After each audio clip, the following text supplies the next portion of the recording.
Nangangatog ang mga kamay ni Elena habang mahigpit na hawak ang kanyang lumang handbag.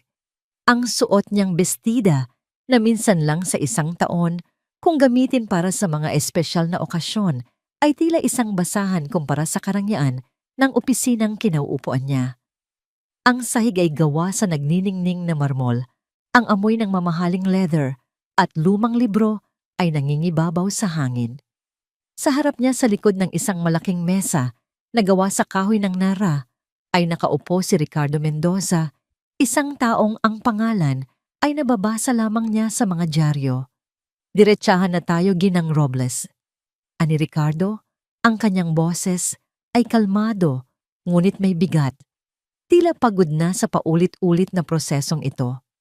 5 aplikante na ang sinubukan ko sa loob ng 4 na buwan. Lahat sila ay umalis. Tumikim si Elena, pinipilit na huwag ipakita ang desperasyon sa kanyang mukha.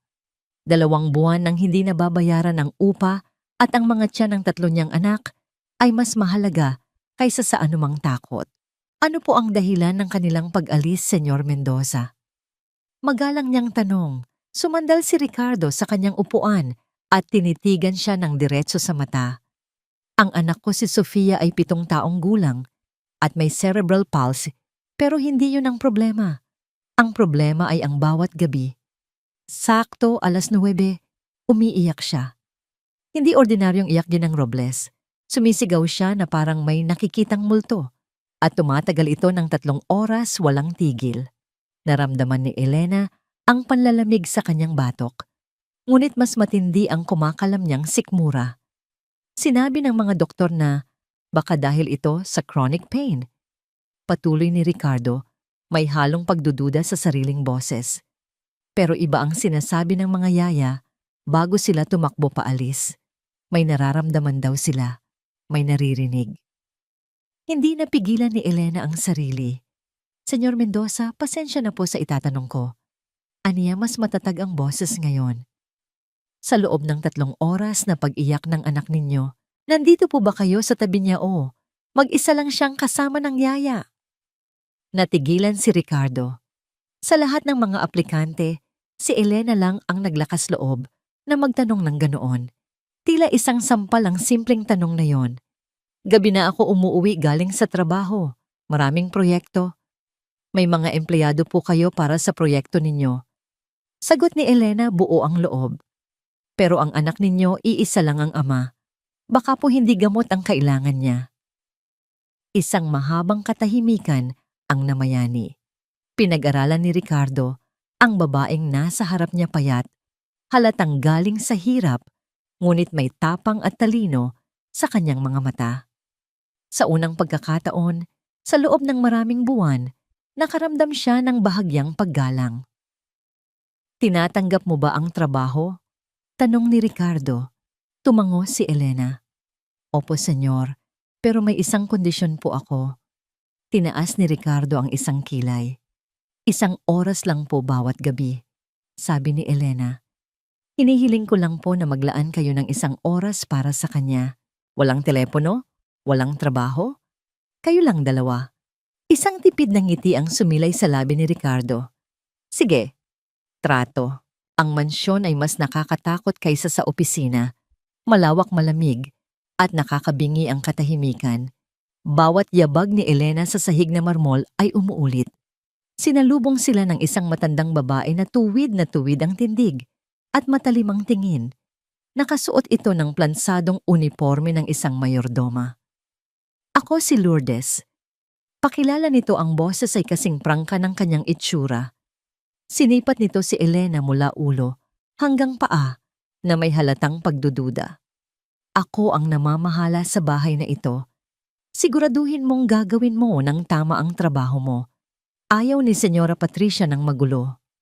Nabanggit ni Ricardo na 2 taon nang pumanaw ang kanyang asawa, ngunit sa paraan ng pagsasalita ni Lourdes, tila kahapon lang ito nangyari. Dito ang silid ni Sofia. Sabi ni Ricardo, binuksan ang isang malaking pinto sa 2 palapag. Pagpasok ni Elena, para siyang pumasok sa isang higanteng manikan. Ang lahat ay kulay rosas at ginto.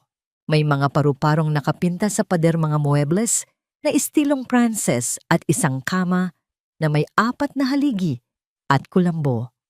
Ngunit ang nakakuha ng pansin niya ay ang koleksyon ng mga porselanang manika na nakaayos sa isang estante. Ang mga mata nitong salamin ay tila nakatitig sa bawat galaw. Sa loob ng silid, may dalang lamig at panunuri. At sa tabi ng bintana sa kanyang wheelchair, nakaupo si Sofia. Kung may anghel na bumaba sa lupa yon, marahil ang itsura ni Sofia. Kayumanggi ang buhok na nakatirintas at ang kanyang mga mata ay malalaki at kulay berde. Ngunit ang kanyang katawan ay naninigas, ang mga kamay ay nakakuyom. Nakasuot siya ng mamahaling damit, ngunit may lungkot sa kanyang buong pagkatao. Sofia, may bago kang yaya. Si Elena, sabi ni Ricardo mula sa may pinto. Dahan-dahang lumuhod si Elena sa harap ng wheelchair upang magpantay ang kanilang mga mata. Hello, prinsesa. Malambing niyang sabi. Ako si Elena. Pwede ba kitang maging kaibigan? Hindi sumagot si Sofia. Hindi man lang kumurap. Ngunit nakita ni Elena ang isang bagay sa loob ng berdeng mga mata na yon. Hindi ito kawalan ng laman. Ito ay talino. Ito ay desperasyon. Ito ay isang kaluluwang sumisigaw mula sa loob ng isang kulungan. Hindi siya nakakapagsalita. Paliwanag ni Ricardo, hinawakan ni Elena ang malamig na kamay ni Sofia. Huwag kang mag-alala. Maganda ho. Bulong niya. Magkakaintindihan din tayo. Makikita mo. At sa sandaling iyon, isang pambihirang bagay ang nangyari. Isang butil ng luha ang gumulong mula sa mata ni Sofia at pumatak sa pisngi niya. Hindi ito luha ng lungkot. Ito ay luha ng pasasalamat. Para bang sinasabi nitong, sa wakas, may nakakita sa akin. Pagsapit ng gabi, inihanda ni Elena si Sofia para matulog. Pinaliguan niya ito, binihisan ng malinis na pantulog, at kinantahan ng mga oyayi na kinakanta niya sa kanyang mga anak. Ikinuwento niya ang tungkol kina Miguel Carlo at Liza. Habang nagsasalita siya, nakatitig lang si Sofia sa kanya, tila iniinom ang bawat salita. 8:30 dumating si Ricardo, gaya ng ipinangako. Tinuruan siya ni Elena kung paano basahan ng kwento si Sofia. Noong unay alanganin pa ang lalaki, ngunit habang tumatagal, naging natural na ito. At nakita ni Elena ang isang kislap sa mga mata ni Sofia, isang kislap ng kaligayahan. Ngunit habang papalapit ang 9:00, naramdaman ni Elena ang pagbabago sa hangin. Ang bahay ay tila mas lalong tumahimik. Ang mga anino sa kwarto ay tila humaba. Sakto 9:00 ng gabi nangyari ito. Nakahiga si Sofia sa kama tahimik at bigla bumuka ang kanyang bibig at isang tunog ang lumabas. Hindi ito iyak. Ito ay isang matinis at nakakapangilabot na sigaw. Isang tunog na hindi galing sa sakit ng katawan, kundi sa isang bagay na mas malalim, mas madilim. Agad na niyakap ni Elena ang bata. Shh, andito lang si nanay mahal. Andito lang ako. Bulong niya ginagamit ang salitang nanay, na natural na lumalabas sa kanyang bibig kapag may inaalo. Sinapo niya ang noo ng bata walang lagnat. Kinapa niya ang katawan nito sa ilalim ng kumot, walang nakatusok, walang kahit anong maaaring maging sanhi ng sakit. Ngunit ang pag-iyak ni Sofia ay hindi humihina, lalong lumalakas. Ito'y isang sigaw na puno ng purong takot, na tila may isang halimaw sa ilalim ng kanyang kama o isang masamang panaginip na hindi niya magisingan. Nakakapanindig balahibo. Sa sandaling iyon naunawaan ni Elena kung bakit tumatakbo paalis ang mga dating yaya.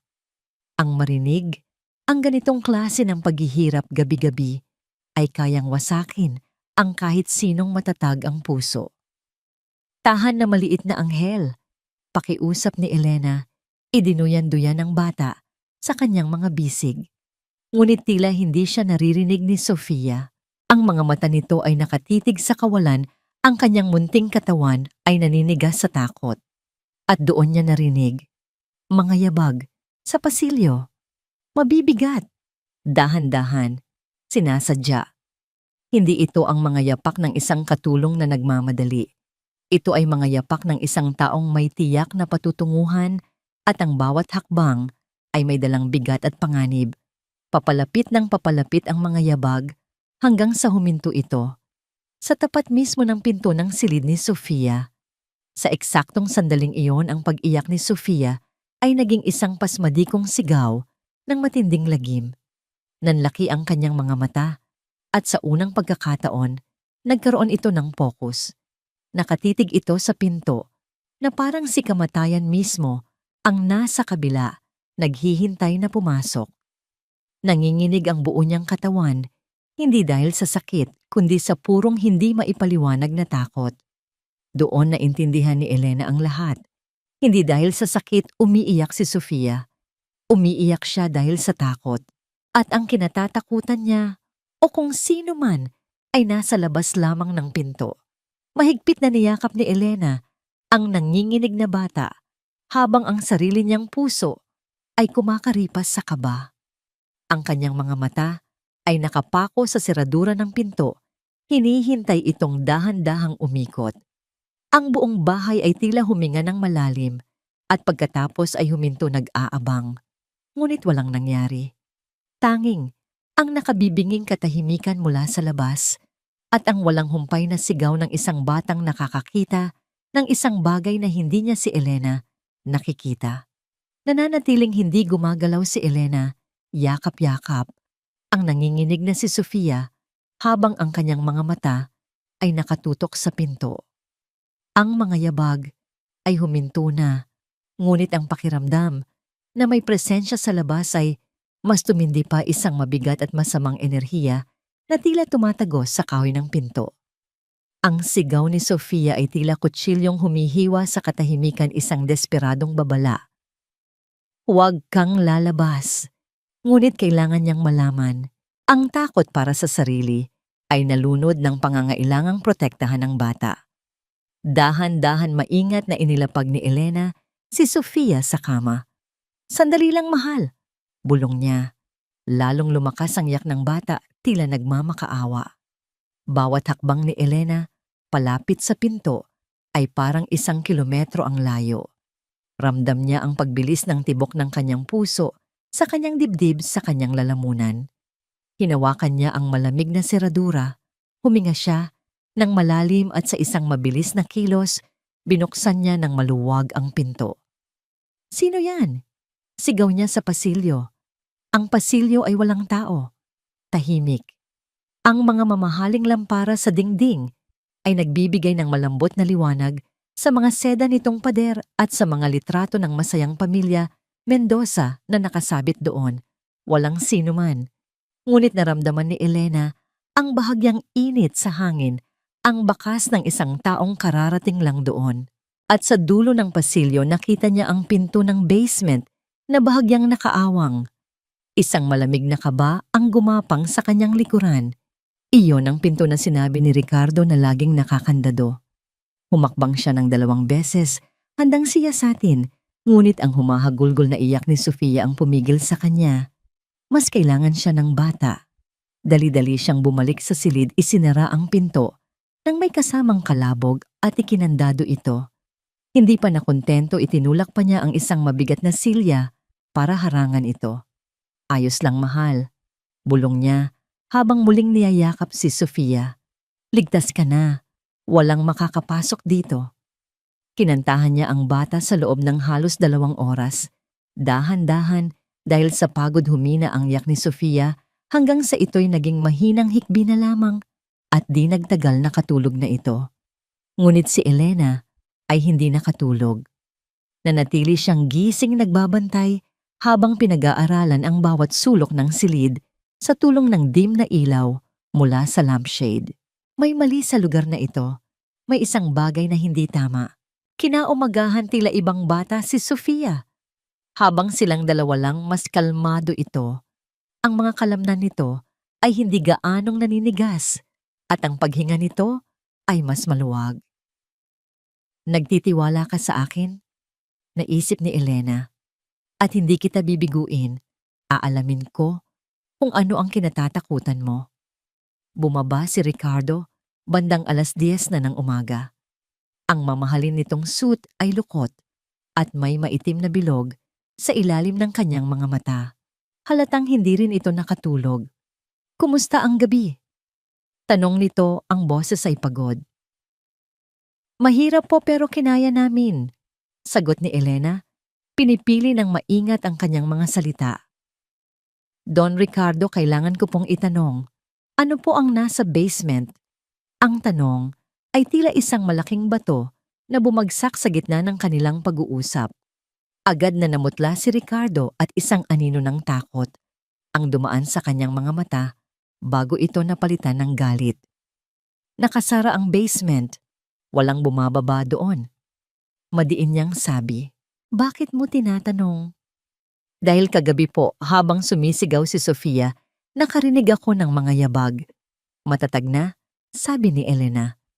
"At ang pinto po ng basement ay nakita kong nakaawang." Isang matalim na tingin ang ipinukol ni Ricardo sa kanya. "Imposible! 3 ang kandado niyan." Madiin niyang sagot kasabay ng pag-iwas ng tingin. "Baka nananaginip ka lang, Ginang Robles. Pagod ka lang. Iyan din ang sinasabi ng mga nauna sa'yo."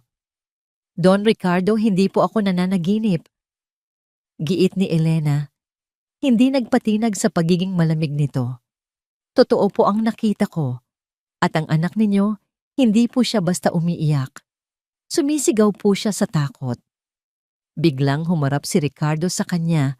Ang pagod sa mukha nito ay napalitan ng iritasyon. "Makinig ka."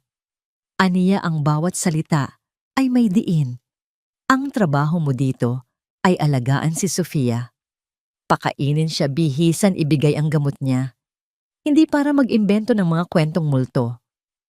Nasaktan si Elena sa paratang, ngunit mas nanaig ang kanyang determinasyon. "Hindi po ako nag-iimbento, senyor. At hindi po multo ang kinatatakutan ng anak ninyo. Tao. May taong naglalakad sa pasilyo tuwing gabi. At alam na alam iyon ni Sofia." Tinalikuran siya ni Ricardo. "Tapos na ang usapang ito. Gawin mo na lang ang trabaho mo." At naglakad na ito paalis, iniwan si Elena na nakatayo sa gitna ng malawak na sala. Pakiramdam niya ay sumisigaw siya sa isang silid na walang nakakarinig. Sa buong maghapon, sinubukan ni Elena na alisin sa isip ang nangyari. Itinuon niya ang kanyang buong atensyon kay Sofia. Nagpatugtog siya ng masasayang awitin. Dinala niya ang bata sa hardin kung saan sinikatan sila ng araw. At sa hapon, naisip niyang subukan ang isang bagay na bago. Sa isang sulok ng playroom, may nakita siyang isang kahon ng mga art materials. Kumuha siya ng malaking papel at mga pangkulay. "Gusto mo bang mag-drawing, prinsesa?" tanong niya habang inaayos ang isang espesyal na grip para sa kamay ni Sofia para makahawak ito ng Crayola. Habang naghahanap siya ng iba pang gamit sa isang cabinet, may nahulog na isang lumang folder. Nakasulat dito sa magandang sulat kamay, "Mga obra ni Sofia." Dahil sa kuryosidad, binuksan ito ni Elena. Ang mga unang pahina ay puno ng mga ordinaryong guhit ng bata. Mga walang hugis na linya, mga bilog, mga kulay na naghalo-halo. Halatang mga guhit na ginawa noong mas malusog pa ang mga kamay ni Sofia, o di kaya'y may gumagabay dito. Ngumiti si Elena, ngunit habang binubuklat niya ang mga susunod na pahina, unti-unting nawala ang nangiti sa kanyang labi. Ang mga guhit ay naging mas magulo, mas madilim. May isang larawan na nagpakilabot sa kanya, isang malaking tao na iginuhit na may galit na mga linyang pula, at sa tabi nito ay isang maliit na bata na nakahiga sa sahig, pinalilibutan ng itim na mga guhit. Sa isa pang papel, may larawan ng isang kama, at sa ilalim nito ay may isang anino na may mga matang nakatitig. At ang huli, at pinakanakakakilabot sa lahat, isang hagdanan. Isang hagdanang bumababa sa kadiliman. Iginuhit ito gamit ang isang itim na marker, at sa sobrang diin ng pagkakaguhit, halos mabutas na ang papel. Ang basement, bulong ni Elena sa sarili habang nanlalamig ang kanyang mga kamay. Alam niyang hindi ito isang ordinaryong guhit lang. Ito ay isang mensahe, isang babala, isang tahimik na sigaw ng isang batang nakakulong sa sarili niyang katawan.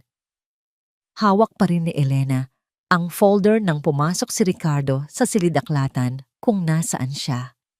Ang ekspresyon sa mukha ng lalaki ay nagbago mula sa pagod tungo sa matinding galit nang makita nito ang hawak niya. Ano sa tingin mo ang ginagawa mo? Anas ni Ricardo, ang bawat salita ay mababa at puno ng panganib. Bakit mo pinakikialaman ang mga gamit ng anak ko? Mabilis niyang kinuha ang folder mula sa mga kamay ni Elena. Ngunit hindi natinag si Elena. Tumayo siya at hinarap ito. Dahil sinusubukan ko pong intindihin siya. Sagot niya, ang boses ay nanginginig ngunit buo. At sa tingin ko matagal na po siyang sumisigaw ng tulong. Hindi lang natin pinakikinggan. Sumisigaw. Paano? Sarkastiko niyang tanong. Hindi nga siya makapagsalita. Itinuro ni Elena ang folder. Hindi po sa bibig, Don Ricardo. Dito. Hinablot niya ang isang partikular na guhit, ang hagdanang bumababa sa kadiliman. Ito po. Ito ang dahilan kung bakit siya natatakot. Ang basement. Kung ano man ang nasa baba, iyon po ang dahilan. Wala kang alam. Sumabog si Ricardo. Bago ka lang dito. Ang tingin mo ba, sa loob ng 2 taon, hindi namin naisip ang lahat. Dinala namin siya sa pinakamagagaling na doktor sa buong Pilipinas. Chronic pain ang sabi nila. Doktor sila ng katawan, hindi sila doktor ng takot. Ganti ni Elena ang kanyang sariling pagtitimpi ay nawawala na. Gabi-gabi may naglalakad sa pasilyo, gabi-gabi nakaawang ang pinto ng basement, at gabi-gabi sumisigaw ang anak ninyo. Hindi po ito nagkataon lang. Ang mga salita ni Elena ay tila mga suntok na tumama kay Ricardo. Ang kanyang galit ay unti-unting gumuho at ang lumabas ay isang bagay na mas malalim at mas masakit, ang purong pagdurusa. Napahawak siya sa sandalan ng isang silya, tila biglang nanghina ang kanyang mga tuhod. Hindi mo naiintindihan. Bulong niya, ang boses ay basag na. Bumagsak siya sa silyang yon at isinubsob ang kanyang muka sa kanyang mga palad. Sa unang pagkakataon, nakita ni Elena ang totoong Ricardo Mendoza, hindi ang bilyonaryong negosyante, kundi isang wasak na ama. Ang asawa ko, si Patricia. Nagsimula siya, ang boses ay garalgal. Hindi siya namatay sa simpleng car accident. Iyon ang opisyal na bersyon. Ang totoo, mas komplikado. Tumahimik si Elena at hinayaan siyang magsalita. Nang madiagnose si Sofia, gumuho ang mundo ni Patricia. Sinisisi niya ang sarili niya kahit sinabi ng mga doktor na congenital ito. Naging obsesyon niya ang paghahanap ng lunas. Noong una, sumasama ako sa kanya. Ngunit habang tumatagal, nagiging kakaiba ang mga lunas na nakikita niya. Mga alternatibong gamot, mga quack doctor. Kaya ibinaon ko ang sarili ko sa trabaho. Iniwasan ko siya. Iniwasan ko ang problema. Huminto siya at huminga ng malalim. Ang mga huling buwan niya, nagkulong siya sa basement. Sabi niya, may ginagawa siyang research. Isang gabi, bandang 3:00 ng madaling araw, nagising ako sa isang kakaibang katahimikan. Tumingin si Ricardo kay Elena, ang kanyang mga mata ay puno ng sariwang sakit. Nadatnan ko si Patricia sa tabi ng kama ni Sofia. May hawak siyang isang bote ng sleeping pills at isang baso ng tubig. Tumingin siya sa akin, ang mga mata niya malamig, walang emosyon, at sinabi niya, kung magdurusa lang siya habang buhay, Ricardo, hindi ba mas maawain pa kung palalayain na natin siya? Napatakip ng bibig si Elena. Tinatangka niyang, Diyos ko, tinatangka niyang bigyan ng overdose ang sarili naming anak. Halos pabulong na, sabi ni Ricardo, nanginginig ang buong katawan. Pinigilan ko siya. Dinala namin siya sa isang mental health facility. Pagkalipas ng 2 linggo, nagbigti siya sa loob ng kanyang silid. Isang nakabibinging katahimikan ang bumalot sa silid-aklatan. Ang bigat ng trahedya ay halos hindi kayang dalhin. Kaya kinandado ko ang basement pagtatapos ni Ricardo. 3 kandado. Ayokong makita kung ano ang ginagawa niya doon. Ayokong maalala. At hindi ko na kayang tingnan si Sofia nang hindi naaalala ang gabing iyon. Habang sinasabi niya ito, isang malakas na kalabog ang narinig nila mula sa itaas. Isang tunog ng nababasag na salamin. Nagkatinginan sila sa matinding takot bago sabay na tumakbo paakyat. Ang eksena sa silid ni Sofia ay purong kaguluhan. Ang isang mamahaling lampara sa tabi ng kama ay basag sa sahig. At si Sofia sa kanyang kama ay nangingisay. Hindi ito ang karaniwan niyang panginginig. Ito ay isang kumbulsyon na dulot ng matinding takot. Ang kanyang mga mata ay nanlalaki at nakatitig sa isang madilim na sulok ng silid. Sa gitna ng kanyang pag-aalala at ng sariwang sakit mula sa kanyang kwento, isang galit ang bumalik kay Ricardo. Humarap siya kay Elena. Anong ginawa mo sa kanya? Sigaw niya. Ang kanyang boses ay umalingaw-ngaw sa buong silid, puno ng akusasyon at sakit. Ngunit si Elena ay hindi umatras. Sa sandaling iyon, hindi na siya isang hamak na yaya. Siya ang tagapagtanggol ni Sofia. Wala akong ginawa. Sigaw niya pabalik. Ang kanyang boses ay puno ng tapang na hindi niya alam na taglay niya. Hindi ako. Ang sikreto sa bahay na to ang pumapatay sa kanya, ang takot na nararamdaman niya gabi-gabi. Iyan ang gumagawa nito sa kanya. Ang kanyang mga salita ay tila isang malakas na sampal na gumising kay Ricardo mula sa kanyang pagkakagumon sa sariling sakit. Natigilan siya. Tumingin siya mula kay Elena patungo sa kanyang anak na nanginginig sa takot. At sa wakas nakita niya ang katotohanan. Si Elena ay hindi ang kaaway. Siya ang tanging taong naglakas loob na sabihin ang katotohanang matagal na niyang tinatakbuhan. Nang kumalma na si Sofia at sa tulong ni Elena, ay muling nakatulog na natiling nakatayo si Ricardo sa gitna ng silid, tila isang rebultong nawasak. Tumingin siya kay Elena. Ang kanyang mga mata ay namumula at puno ng pagsisisi. Ang basement, anya ang boses, ay halos hindi marinig. Ilang buwan siyang nagkulong doon. Kinandado ko yon noong araw na mamatay siya at hindi ko na binalikan. Ang daan pababa sa basement ay tila daan pababa sa impyerno. Kumuha si Ricardo ng isang malaking flashlight mula sa isang cabinet sa kusina at ang kamay niyang humahawak dito ay nanginginig. Sumunod si Elena.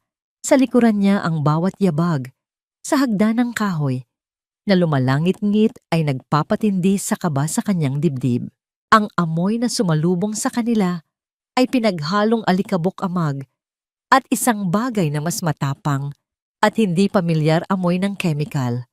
Nang buksan ni Ricardo ang pinto, sa ibaba ng hagdan ang sinag ng flashlight ay nagbunyag ng isang tanawing hindi nila malilimutan. Hindi ito isang ordinaryong basement. Ang buong lugar ay ginawang isang pansamantalang laboratorio. May mga mesa na puno ng mga bote ng gamot, na walang tatak, mga beaker, mga hiringgilya, at mga notebook na nakakalat kung saan-saan. Ang mga pader na bato ay sinulatan ng mga formula at mga tala, gamit ang tisa. Ngunit ang pinakanakakagimbal sa lahat ay ang mga litrato. Daan-daang litrato ni Sofia ang nakadikit sa pader. Mga litrato niya habang natutulog, habang kumakain, habang sumasailalim sa therapy. Bawat isa ay may kasamang petsa at mga tala sa ilalim. Dahan-dahan lumapit si Elena sa isa sa mga notebook na nakabukas sa isang mesa, tila ito ang pinakahuling ginamit. Ang sulat kamay ni Patricia ay maganda at organisado na lalong nagpadagdag sa kilabot ng nilalaman nito.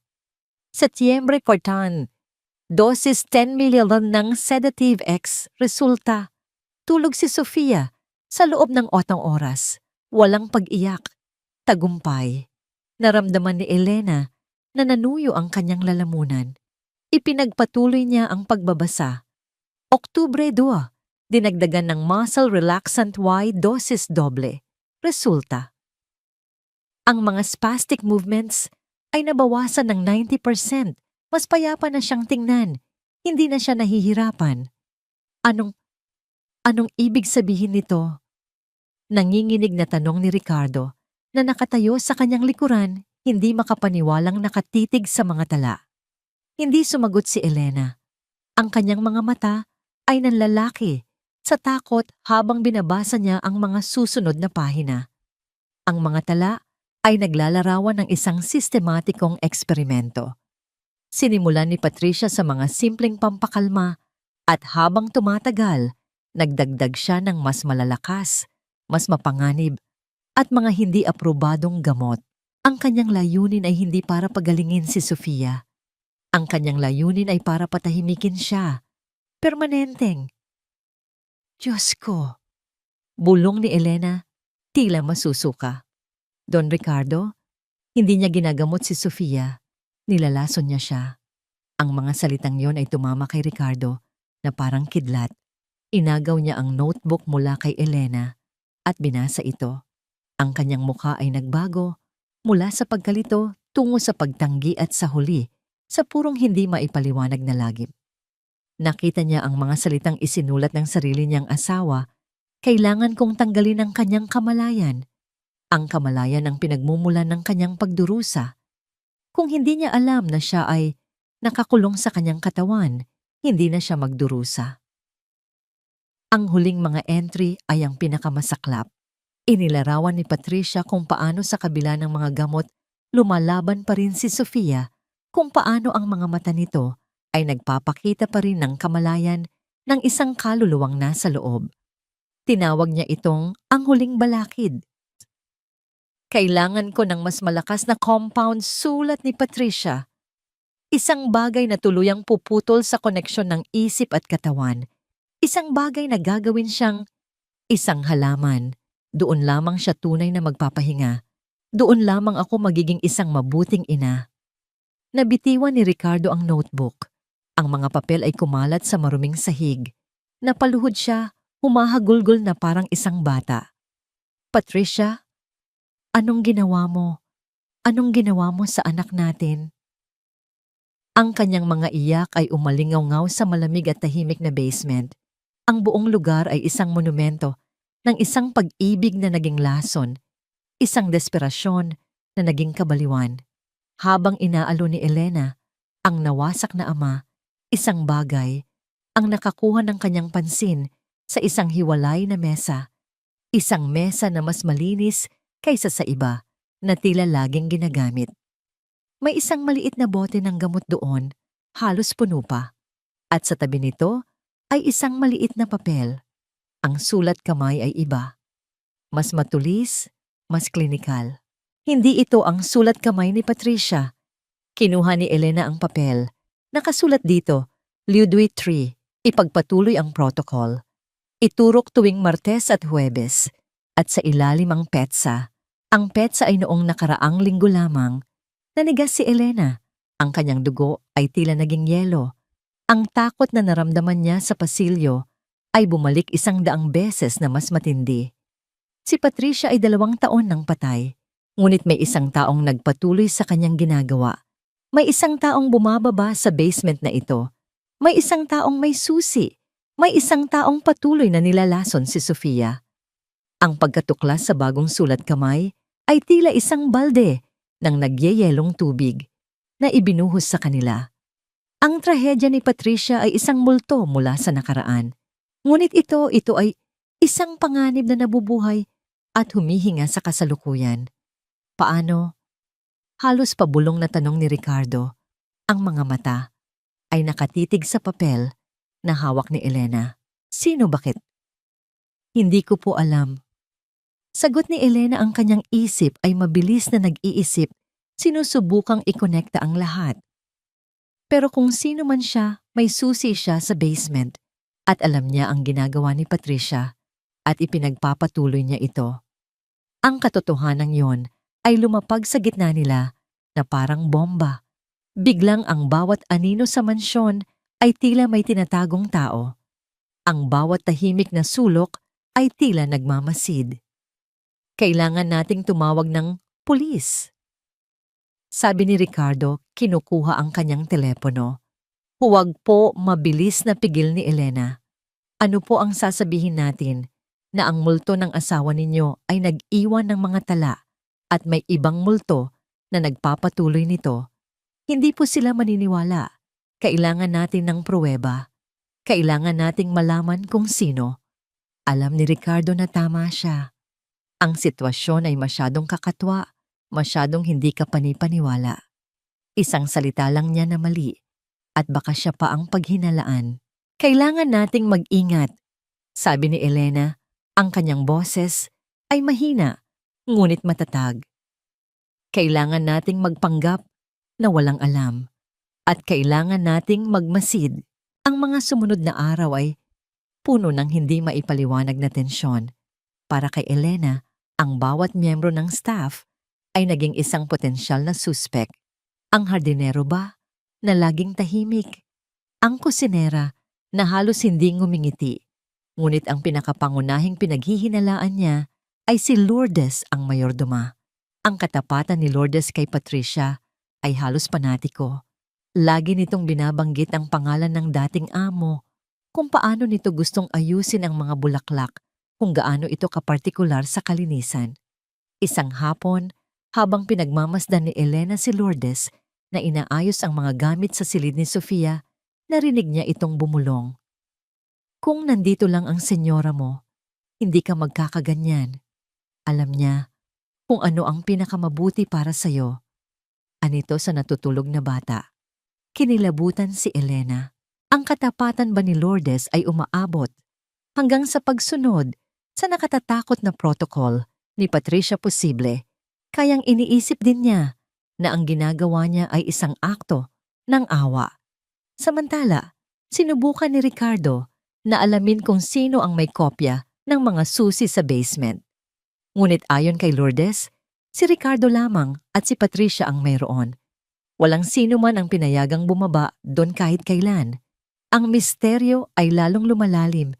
Isang gabi habang binabantayan niya si Sofia, sinubukan ni Elena na alalahanin ang mga pangyayari sa mga nakaraang linggo. Kailan ba pinakamatindi ang pag-iyak ni Sofia? Kailan ba siya pinakabalisa? Inalala niya ang gabi ng Huwebes. Sobrang sama ng gabing iyon. At ang Martes bago iyon. Masama rin. Tila may pattern. Ano ang meron sa Martes at Huwebes? At bigla isang malamig na realisasyon ang tumama sa kanya. Ang physical therapist. Si Monica. Ang schedule ng therapy ni Sofia ay tuwing Martes at Huwebes ng hapon. Si Monica ang palangiting terapista na laging may dalang matatamis na salita at malumanay na mga kamay. Siya na sinasabi ni Ricardo na mahal si Sofia. Kinabukasan sinabi niya ito kay Ricardo. Si Monica. Hindi makapaniwalang reaksyon ni Ricardo. Imposible. 3 taon na siyang nagtatrabaho dito. Bago pa man mamatay si Patricia, malapit sila sa isa't isa. Mahal ni Monica si Sofia. O baka pumahal niya ang tiwalang ibinigay sa kanya ni Patricia. Mahinahong tanong ni Elena. Sino pa po ba ang may sapat na kaalamang medikal para magpatuloy ng ganitong gawain? Sino pa po ang may pagkakataong makalapit kay Sofia nang walang maghihinala? Sa ilalim ng pagkukunwaring therapy, madali niyang maituturok ang kahit ano. Ang mga salita ni Elena ay may bigat at luhika na hindi kayang baliwalain ni Ricardo. Ang pagiging malapit ni Monica kay Patricia ay hindi na isang tanda ng pagiging inosente. Ito ngayon ay isang posibleng tanda ng pakikipagsabuatan. May paraan para malaman. Sabi ni Ricardo, ang kanyang mga mata ay nagdidilim sa isang bagong determinasyon. May kinuha siya sa kanyang safe, isang passbook. Gabi na nang bumalik siya. Pinuntahan ko ang bangko. Anya ang boses ay mababa at puno ng halos hindi makapaniwalang galit. Tiningnan ko ang mga bank records ni Patricia 1 taon bago siya mamatay. Linggo-linggo nagwi-withdraw siya ng malalaking halaga. Cash. Pero hindi iyon ang pinakamasama. Inilapag niya ang isang bank statement sa mesa. Pagkatapos mamatay ni Patricia, may isang account na patuloy na nagdedeposito sa account ni Monica, isang offshore account na walang pangalan, eksaktong parehong halaga na winidraw ni Patricia linggo-linggo. Natigilan si Elena. Ibig sabihin, bago mamatay si Patricia, nag-set up siya ng isang paraan para patuloy na mabayaran si Monica. Pagtatapos ni Ricardo ang kanyang mga kamao, ay nakakuyom sa sobrang galit. Hindi lang alam ni Monica ang ginagawa ng asawa ko. Kasabwat siya.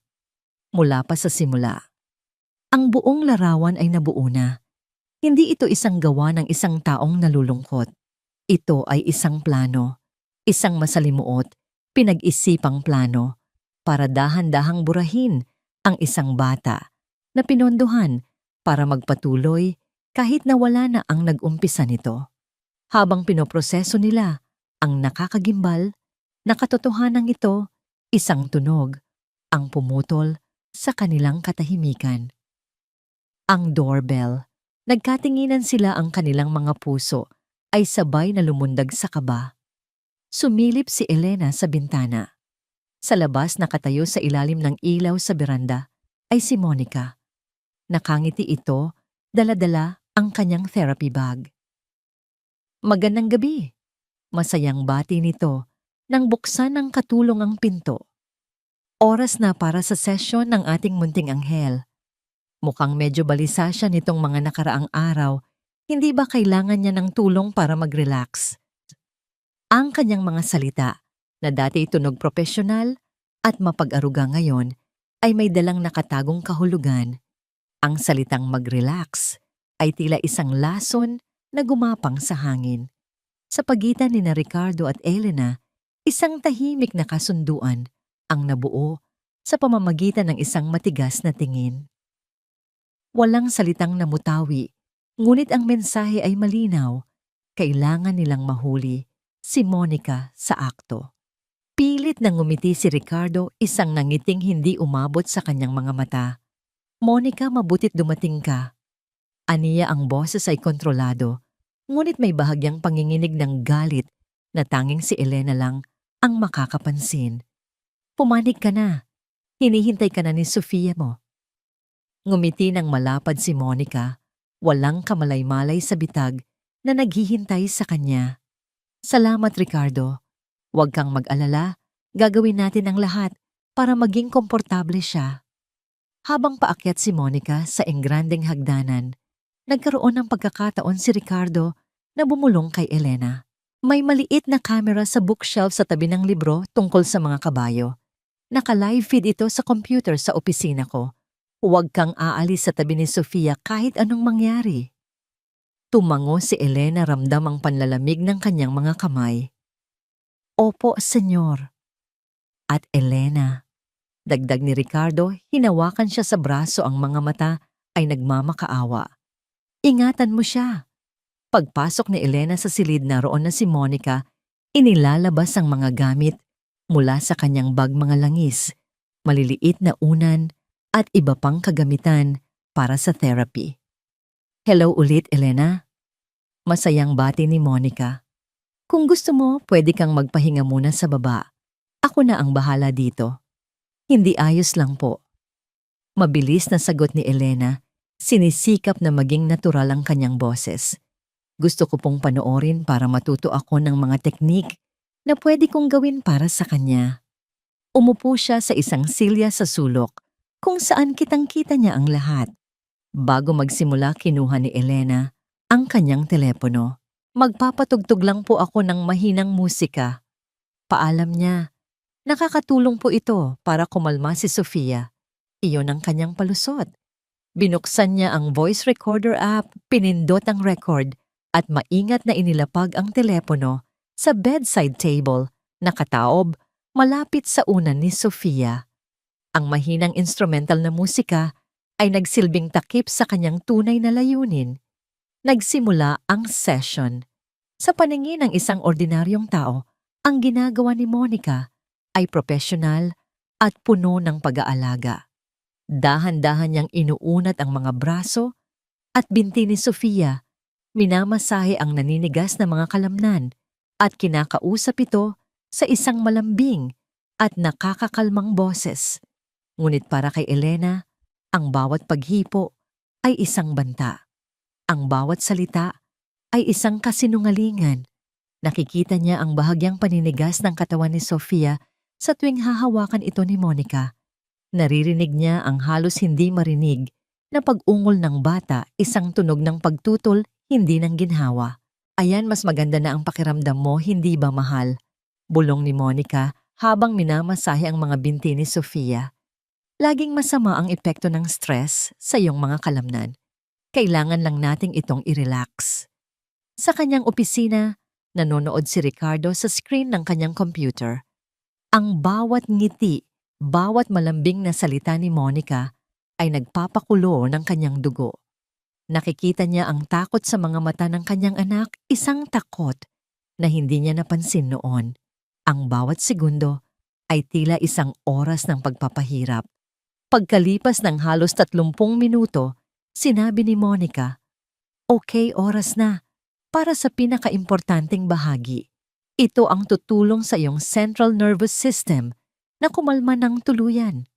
Mula sa isang espesyal na kompartimento ng kanyang bag, kumuha si Monica ng isang maliit na kit.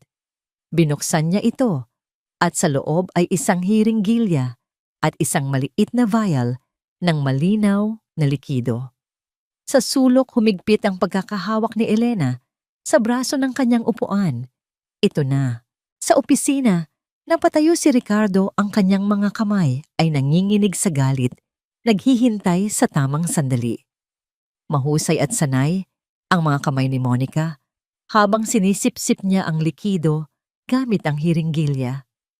Tinapik-tapik niya ito para alisin ang mga bula ng hangin. Ang lahat ng ito ay ginawa niya ng may ngiti sa labi na para bang ang ginagawa niya ay kasing normal ng pag-inom ng tubig. "Huwag kang matakot, Sofia," sabi niya, ang kanyang boses ay tila isang ahas na bumubulong. "Konting tulong lang ito para makapagpahinga ka ng mahimbing para hindi ka na mahirapan." Si Sofia ay nagsimulang umungol nang mas malakas ang kanyang mga mata ay nanlalaki sa purong sindak. Ito ang demonyong dumadalaw sa kanya gabi-gabi. Ito ang dahilan ng kanyang mga sigaw. Nilinis ni Monica ang braso ni Sofia gamit ang bulak. Itinaas niya ang hiringgilya. Ang dulo ng karayom ay kumislap sa ilaw ng lampara. "Matulog ka na, munting anghel," bulong ni Monica. "Magpapahinga ka na ng tuluyan." Habang ibinababa niya ang karayom patungo sa balat ni Sofia Bang, ang pinto ng silid ay bumukas ng malakas, tumama sa pader. "Bitawan mo siya." Umaling-awngaw ang sigaw ni Ricardo. Ang kanyang boses ay puno ng galit na naipon sa loob ng 2 taon ng pagdurusa at pagkakasala. Kasabay nito tumayo si Elena mula sa kanyang silya, mabilis na humarang sa pagitan ni Monica at nang walang kalaban-laban na si Sofia. "Tama na," sigaw niya. Natigilan si Monica, ang hiringgilya ay nanigas sa hangin, kalahating pulgada na lang. Mula sa braso ni Sofia, ang kanyang mukha ay isang perpektong larawan ng pagkabigla na sa loob ng ilang segundo ay napalitan ng pagkalito at pagkatapos ng isang malamig at nanlilisik na galit. Ang maskara ng pagiging maamo at mapag-aruga ay tuluyan ng nalaglag. "Alam niyo na," anas niya, ang boses ay hindi na malambing, kundi matalas at puno ng hinanakit. "Paano? Mula pa sa simula ikaw pala," sabi ni Ricardo, humahakbang papasok sa silid. Ang bawat salita ay tila isang batong ibinabato. "Ikaw ang ahas sa loob ng pamamahay ko. Ikaw ang kasabwat ni Patricia." Isang mapait na tawa ang kumawala kay Monica. "Kasabwat hindi, Ricardo. Ako ang tagapagpatuloy ng kanyang misyon. Isang misyon na duwag ka para harapin." Itinuro niya si Sofia na ngayon ay nasa likuran na ni Elena. "Nakikita mo ba siya nakakulong?" Isang matalinong isip sa loob ng isang basag na katawan. Iyan ay isang walang katapusang pagpapahirap. Ang ginagawa ko ay isang akto ng awa. Awa, sabi. Sumabog si Ricardo. Tinatawag mong awa ang paglason sa sarili kong anak. Tinuring ka naming pamilya. Pinagkatiwalaan ka namin. At kapalit nito, tinatangka mong patayin ang anak ko. Nang dahan-dahan. Hindi ko siya pinapatay. Pinapalaya ko siya. Sigaw ni Monica. Pabalik ang kanyang mga mata ay nag-aapoy sa panatisismo. Katulad ng gustong gawin ni Patricia. Nakita niya ang katotohanan na hindi mo kayang tanggapin na ang buhay na ganito ay hindi tunay na buhay. At ikaw. Bumaling siya kay Elena, puno ng paghamak. Sino ka? Isang hamak na yaya mula sa kung saang dako. Anong alam mo sa pagdurusa? Dumating ka rito at sinira mo ang lahat. Hindi yan awa, kabaliwan yan. Matapang na sagot ni Elena, ang kanyang boses ay nanginginig, ngunit buo. Nakikita ko ang nasa loob ng mga mata niya. Nakikita ko si Sofia at hindi siya nagdurusa dahil sa kanyang katawan. Nagdurusa siya dahil sa'yo. Kailangan kong tawagan ng pulis. Sabi ni Ricardo, dinudukot ang kanyang telepono. Ang salitang pulis ang nagtulak kay Monica sa bingit ng kawalan. Ang kanyang mga mata ay nanlaki sa pagkasuklam at desperasyon. Alam niyang tapos na ang laro. Sa isang iglap ang lahat ng pagkukunwari ay nawala at ang lumabas ay isang hayop na nasukol. Hindi. Sigaw niya at sa isang mabilis hindi inaasahang kilos, sumugod siya. Hindi si Ricardo o si Elena ang kanyang target. Ang target niya ay si Sofia. Sa huling sandali, tila gusto niyang tapusin ang kanyang misyon. Sofia! Sigaw ni Elena. Sa purong instinct ng isang ina, itinulak niya ng malakas ang wheelchair ni Sofia palayo sa direksyon ni Monica. Ang pagkilos na yon ang nagligtas sa bata, ngunit ito rin ang nagbigay daan para harapin ni Ricardo ang babaeng nagtaksil sa kanila. Sumugod si Ricardo at sinalubong si Monica sa ere. Isang malakas na pagbagsak ang umalingaw-ngaw sa silid habang sabay silang bumagsak sa sahig. Ang hiringgilya ay lumipad mula sa kamay ni Monica, tumama sa pader, at nabasag ang lason na laman nito ay tumapon sa mamahaling alpombra. Nagsimula ang isang marahas na paglalaban. Nagpupumigla si Monica na parang isang demonyo, kumakalmot na ninipa. Kailangan kong tapusin. Utang ko ito kay Patricia, bitawan mo ako. Sigaw niya, ang kanyang boses ay puno ng kabaliwan. Hayop ka! Nangangalit na sigaw ni Ricardo habang pinipigilan niya ang mga braso nito. Sa gitna ng kaguluhan, isang maliit na mesa ang natabig. Ang mga gamit sa therapy, mga bote ng langis at mga bolang guma ay gumulong sa sahig. Tumakbo si Elena, palabas ng silid. Tulong! Tulungan ninyo kami! Tumawag kayo ng pulis. Ang kanyang sigaw ay bumalot sa buong mansyon, ginigising ang natutulog na mga katulong at pinapaalerto ang lahat. Ang paglalaban ay tumagal pa ng ilang sandali bago bumukas muli ang pinto at pumasok ang dalawang security guard ng village na narinig ang sigaw. Mabilis nilang pinaghiwalay ang dalawa, hinawakan ng mahigpit si Monica na patuloy pa ring nagwawala. Ilang minuto lang ang lumipas, dumating na ang mga pulis. Ang dating tahimik at marangyang silid ay napuno na ngayon ng mga unipormadong lalaki. Habang pinupusasan si Monica ang kanyang muka, ay puno ng pawis at galit. Tumingin siya kay Ricardo, pagkatapos kay Elena, at sa huli kay Sofia na tahimik na nanonood mula sa kanyang wheelchair. Hindi ninyo naiintindihan. Bulong niya, ang kanyang boses ay basag na at puno ng kasuklam-suklam na paniniwala. Tinutulungan ko lang siya. Tinutulungan ko lang siyang magpahinga. Habang inilalabas si Monica ng mga pulis ang atensyon ng lahat, ay bumalik kay Sofia. Nakatitig siya sa kanyang ama. At sa unang pagkakataon sa loob ng napakatagal na panahon, nagsimula siyang umiyak.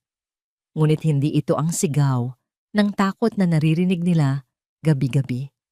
Ang mga luhang ito ay iba, mainit, tahimik. Ito ay mga luha ng kaluwagan, mga luha ng isang bilanggo na sa wakas ay nakalaya na. At sa gitna ng kanyang mga luha ang kanyang mga mata ay hindi bumitiw sa pagkakatitig sa kanyang ama na para bang sinasabing, "Nakita mo ako, Itay. Sa wakas, nakita mo ako." Ang silid sa ospital ay puti tahimik at malamig ang kabaligtaran ng marangyang kulungan ni Sofia. Ngunit dito ang laban ay mas totoo at mas masakit. Ang mga laso na ipinasok sa kanyang katawan sa loob ng 2 taon ay kailangang ilabas at ang proseso ng detoxification ay isang impyerno. Sa unang linggo si Sofia ay nilalagnat nanginginig at binabangungot. Ang mga monitor ay walang tigil sa pagtunog sumusubaybay sa bawat tibok ng kanyang puso na tila gustong kumawala sa kanyang dibdib. Hindi siya halos magising, ngunit kahit sa kanyang pagtulog ang kanyang mukha ay nagpapakita ng sakit. Sa tabi niya sa isang hindi komportabling silya ay laging naroon si Ricardo. Hindi na siya ang makisig na bilyonaryo. Ang kanyang mamahaling suit ay pinalitan ng lukot na damit, ang kanyang mukha ay hindi ahit at ang kanyang mga mata ay laging namumugto. Hawak niya ang kamay ng kanyang anak na parang ito ang tanging bagay na nag-uugnay sa kanya sa mundo. Hindi ko siya iniwan. Paulit-ulit niyang bulong sa sarili na para bang isang dasal. Hindi ko siya iiwan. Si Elena ang naging tulay nila sa labas ng mundo. Araw-araw siyang nagdadala ng pagkain para kay Ricardo, malinis na damit at mga balita mula sa bahay. Pinapakalma niya si Ricardo kapag ito ay nawawalan na ng pag-asa. "Kumain po kayo, Ricardo." Mahinahon niyang sabi. Isang hapon, iniaabot ang isang lalagyan ng mainit na sabaw. Tinawag na niya ito sa unang pangalan. Ang formalidad ay tila walang lugar sa loob ng 4 na sulok ng silid na yon.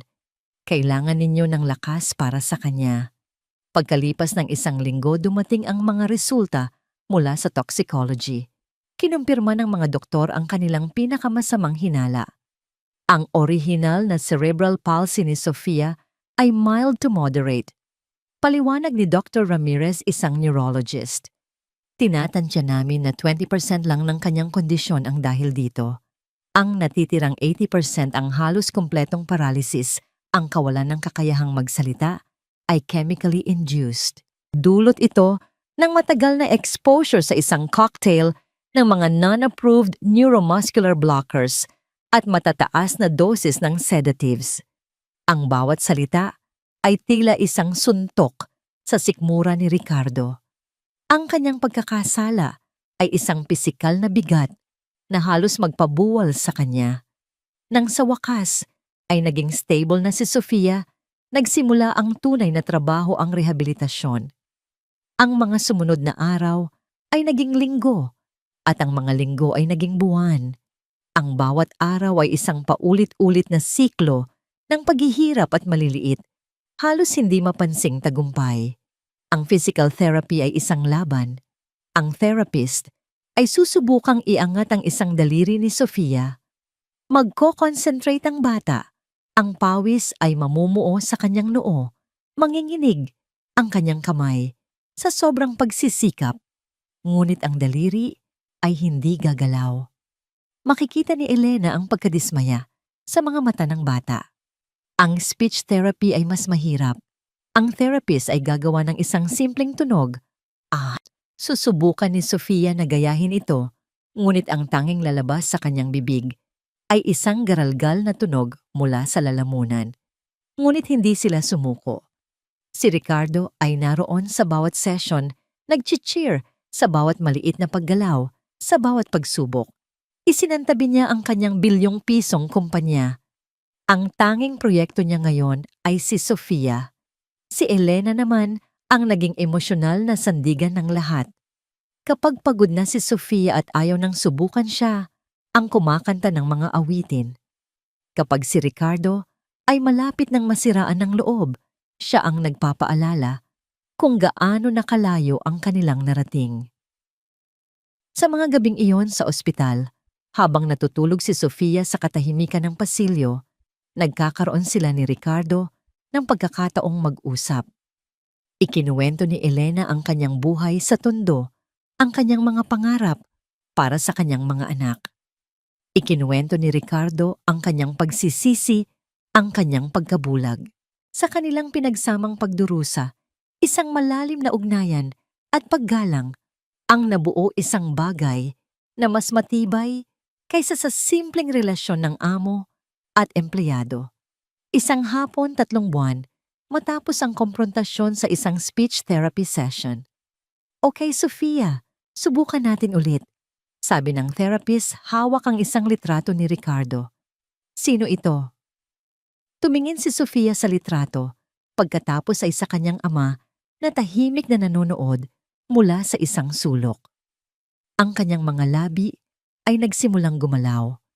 Ang kanyang buong katawan ay nanigas sa konsentrasyon. Isang mahinang tunog, ngunit isang tunog. Napatigil sa paghinga si Ricardo. Muling sinubukan ni Sofia. Ang isang ugat ay lumitaw sa kanyang leeg sa sobrang pagsisikap. Halos hindi na makahinga si Ricardo. Lumapit siya dahan-dahan. Tumingin si Sofia ng diretso sa mga mata ng kanyang ama. Ang kanyang mga mata ay puno ng pagmamahal at determinasyon. Binuka niya ang kanyang bibig. Sa huling pagkakataon, inilabas ang lahat ng kanyang lakas. "Papa."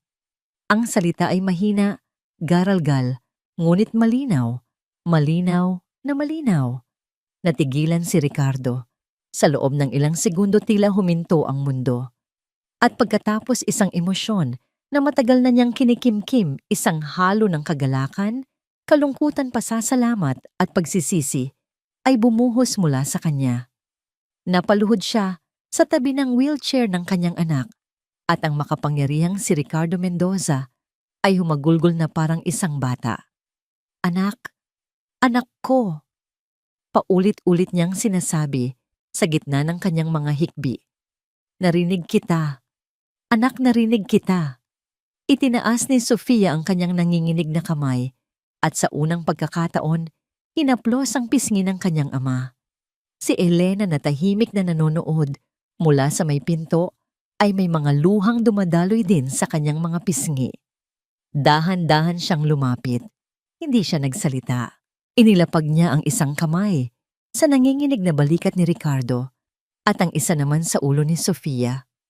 Sa sandaling iyon, sa loob ng puting silid ng ospital, sa gitna ng mga luhang matagal nang naipon isang bagong pamilya, ang isinilang mula sa mga abo ng trahedya.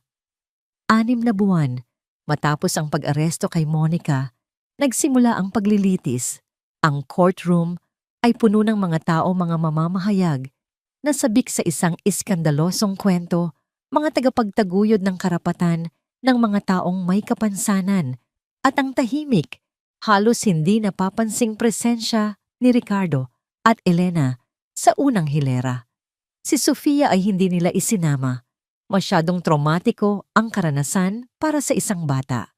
Ang depensa ni Monica ay tuso at walang awa.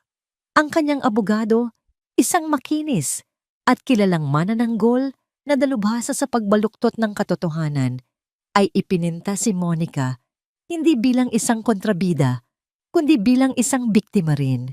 Si Monica Garza ay isang dedikadong therapist. Aniya sa kanyang pambungad na pananalita, ang kanyang boses ay umaalingaw-ngaw sa silid.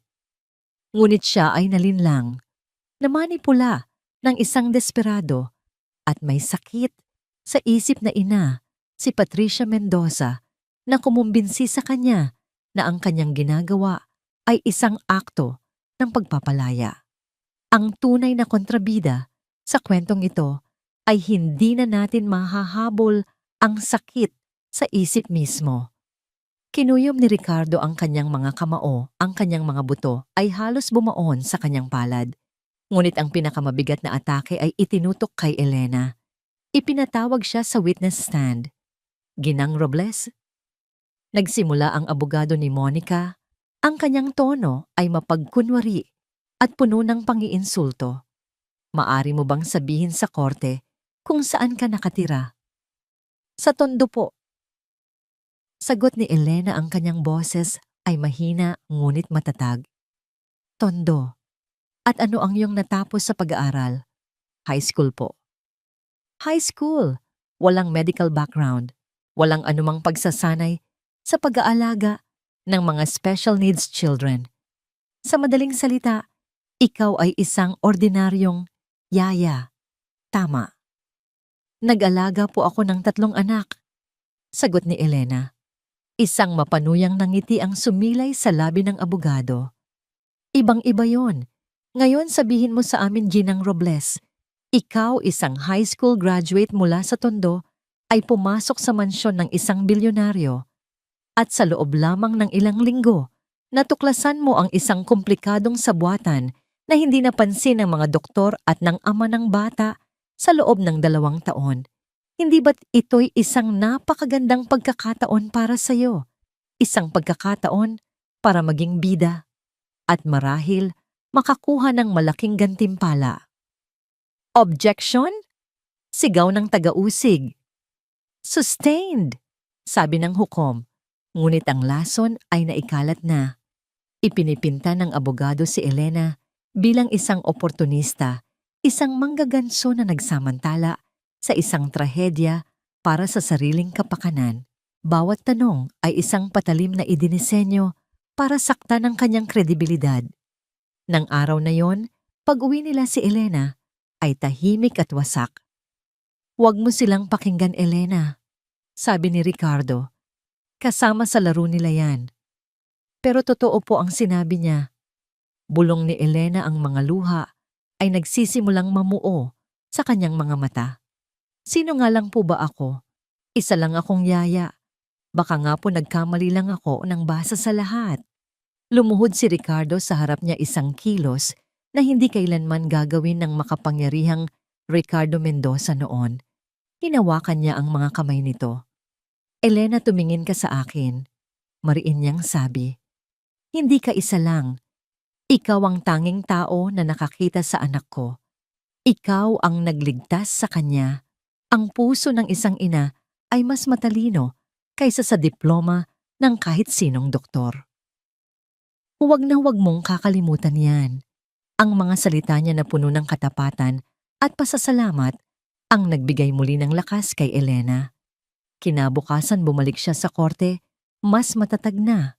Ang turning point ng paglilitis ay ang pagpresenta ng mga ebidensya, ang mga notebook ni Patricia, ang bank records na nagpapakita ng mga bayad kay Monica, at ang pinakamatindi sa lahat, ang audio recording mula sa telepono ni Elena. Pinatugtog sa buong courtroom ang recording. Ang katahimikan ay nakabibingi. Narinig nila ang malambing na boses ni Monica, ang pag-unggol ni Sofia at ang mga nakapangingilabot na salita. "Matulog ka na, munting anghel. Magpapahinga ka na ng tuluyan." Maraming hurado ang napaiyak. Ang abogado ni Monica ay namutla. Nang muling tinawag si Elena para sa cross-examination, mas handa na ang abogado. Ang recording na yan ay maaaring manipulahin. Sa puntong yun, hindi na nakapagpigil si Elena. Ang lahat ng galit para sa sinapit ni Sofia, ang lahat ng sakit mula sa mga insulto ay sumabog. Tumayo siya, isang bagay na labag sa protokol ng korte. Manipulahin. Sigaw niya, ang kanyang boses ay umalingaw-ngaw, puno ng emosyon. "Naroon po ako. Narinig ko yon, gamit ang sarili kong mga tainga. Ang puso ko po ang nakarinig noon. Maaring isa lang akong hamak na yaya mula sa Tondo. Pero ang isang ina ay kilala ang sigaw ng takot kapag narinig niya ito. At ang batang iyon ay sumisigaw sa takot sa loob ng 2 taon. Humarap siya sa jury box. Tingnan ninyo ako. Mayaman ba akong tingnan? Oportunista. Ang gusto ko lang po ay pakainin ang mga anak ko. Pero nang makita ko si Sofia, nakita ko ang sarili kong mga anak sa kanya. At walang sino mang ina ang tatalikod sa isang batang nagmamakaawa ng tulong kahit na walang boses na lumalabas sa bibig niya. Huminto siya habol ang hininga. Ang kanyang mga mata ay nag-aapoy. Kinuha niya ang isang folder ng mga kopya ng ebidensya mula sa mesa sa harap niya. Hindi ito awa. Sabi niya ang boses ay nanginginig sa galit. At sa isang kilos na ikinagulat ng lahat, ibinato niya ng malakas ang folder sa mesa ng abogado ni Monica. Ang mga papel ay kumalat. Ito ay pagpapahirap. Isang kaguluhan ang sumunod. Order in the court, sigaw ng hukom. Ngunit huli na. Ang epekto ay nagawa na. Ang katapatan at purong damdamin ni Elena ay mas malakas kaysa sa anumang teknikalidad ng batas. Kinabukasan ibinaba ang hatol. Sa kaso ng People of the Philippines versus Monica Garza on the charge of frustrated murder and illegal administration of drugs, we, the jury, find the defendant guilty. Isang kolektibong buntong hininga ng ginhawa ang narinig sa panig ng prosekusyon. Si Monica ay hindi nagpakita ng anumang emosyon. Tila isang manikang nabasag ang kanyang mga mata ay walang laman, habang siya ay sinentensyahan ng 30 taon sa bilangguan. Paglabas nila ng korte, sinalubong sila ng mga kamera. Niyakap ni Ricardo si Elena, sa harap ng lahat isang yakap na puno ng pasasalamat.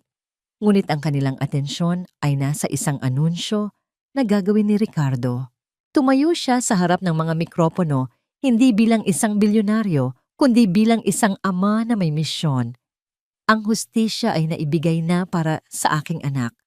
Nagsimula siya, ang kanyang boses ay matatag. Ngunit ang kwentong ito ay hindi lamang tungkol sa isang babae. Ito ay tungkol sa isang sistema na nabigo. Nabigo itong tulungan ng aking asawa sa kanyang mental illness. Nabigo itong protektahan ang aking anak. Ngayon, sisimulan nating itama ang pagkakamaling iyon. Sa araw na ito, ipinapahayag ko ang pagtatatag ng The Patricia Mendoza Foundation for Maternal Mental Health. Isang pundasyon na nakatuon sa pagtulong sa mga inang nakikipaglaban sa depresyon at iba pang sakit sa isip upang walang sino mang ina ang marating ang kadilimang nahanap ni Patricia at upang walang sino mang anak ang muling danasin ang sinapit ni Sofia. Sa kanyang tabi tahimik na nakatayo si Elena, hindi na isang yaya kundi isang kasama. Ang kanilang personal na laban ay tapos na. Isang mas malaking laban ang nagsisimula pa lamang. 2 taon ang lumipas. Ang mansyon sa Alabang, kasama ang mga multo at masasakit na alaala nito, ay naibenta na. Ang mga pader na nakasaksi sa tahimik na pagdurusa ni Sofia ay pag-aari na ngayon ng ibang pamilya. Sa isang tahimik na kalye sa Quezon City, isang bagong tahanan ang itinayo. Hindi ito kasing laki o kasing grandyoso ng dati, ngunit ito ay puno ng isang bagay na hindi kailanman nagkaroon ang mansyon, init at liwanag.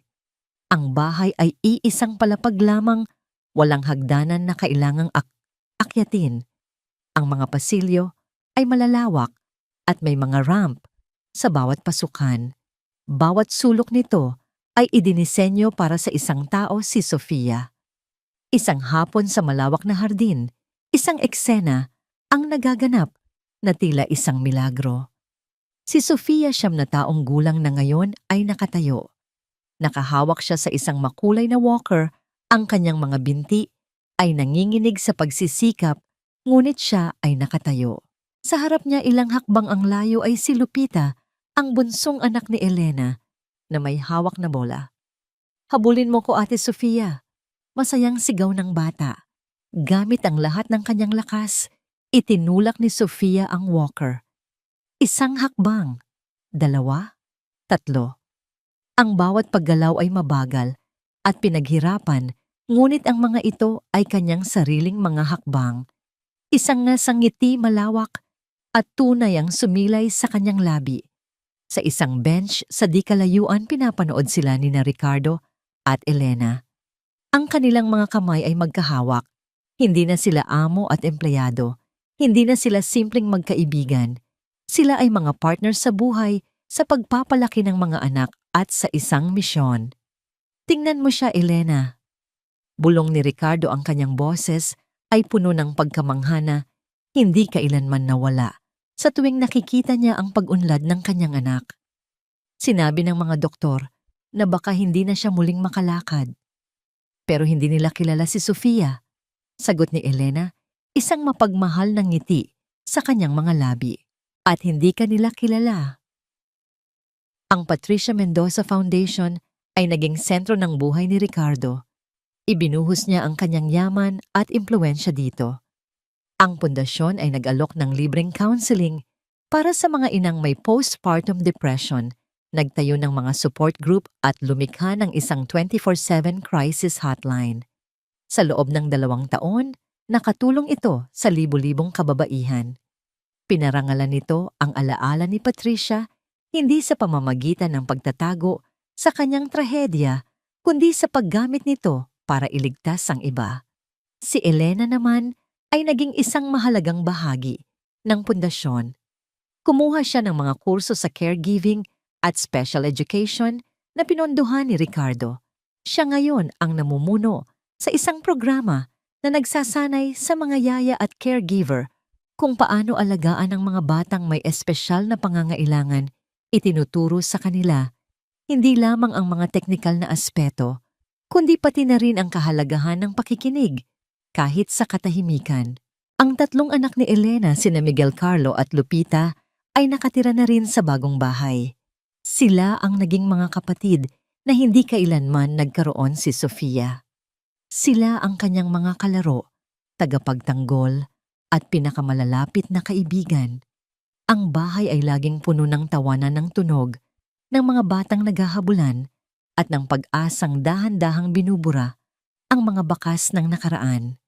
Isang gabi, habang naghahanda na sila para matulog, umupo si Sofia sa harap ng isang espesyal na computer sa pamamagitan ng isang device na sumusubaybay sa galaw ng kanyang mga mata, kaya na niyang mag-type. Mabagal ngunit bawat letra ay may kahulugan. Sa tulong ni Elena, nag-record siya ng isang video. Walang magarbong production, siya lang sa kanyang silid. Ang kanyang boses na nabuo ng computer ay nagsimulang magsalita. Hello, ako po si Sofia Mendoza. Sa loob ng 3 taon, nakakulong po ako sa sarili kong katawan. Nakakarinig ako, nakakaintindi ako, pero hindi ako makagalaw, hindi ako makasigaw. Ang pinakamasakit po ay hindi ang hindi makagalaw. Ang pinakamasakit ay ang isipin ng lahat na wala ka nang naiintindihan, na para ka na lang isang bagay, hindi isang tao. Sa screen, ipinakita ang mga litrato niya noong nasa ospital pa siya, at ngayon, habang naglalakad, gamit ang kanyang walker. Huwag po kayong susuko sa mga mahal ninyo sa buhay na hindi makapagsalita. Makinig po kayo gamit ang inyong mga puso. Tingnan ninyo sila sa kanilang mga mata. Dahil sa likod ng katahimikan, mayroong isang taong naghihintay lang na makita. Ang video ay nagtapos. Ang huling eksena ay isang kuha sa hardin.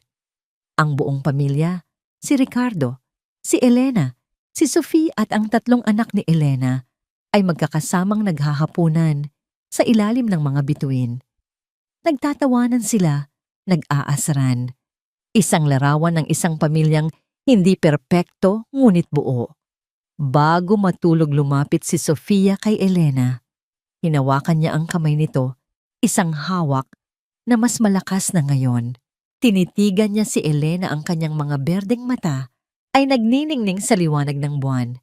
Gamit ang kanyang sariling boses na bagamat mahina at hirap pa rin ay malinaw, bumulong siya. Salamat, Nanay. Hindi na napigilan ni Elena ang kanyang mga luha.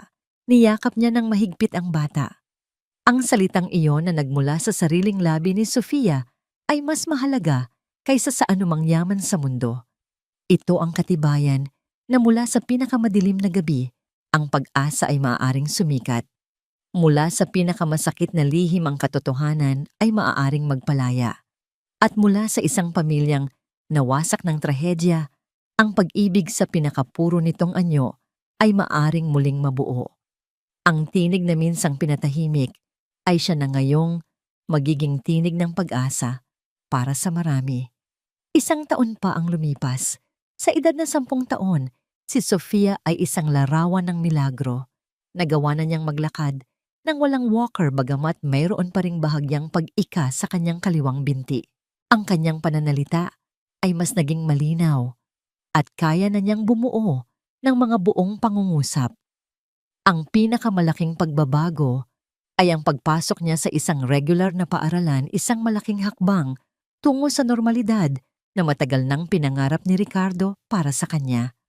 Ang unang mga buwan ay tila isang panaginip. Si Sofia sa kabila ng kanyang pisikal na limitasyon ay matalino at sabik matuto. Dahil sa kanyang kabaitan at sa kwentong alam ng marami, madali siyang nagkaroon ng mga kaibigan. Ang pamilya ay nakahinga ng maluwag. Tila ang pinakamasamang bahagi ng kanilang buhay ay tuluyan ng nailibing sa nakaraan.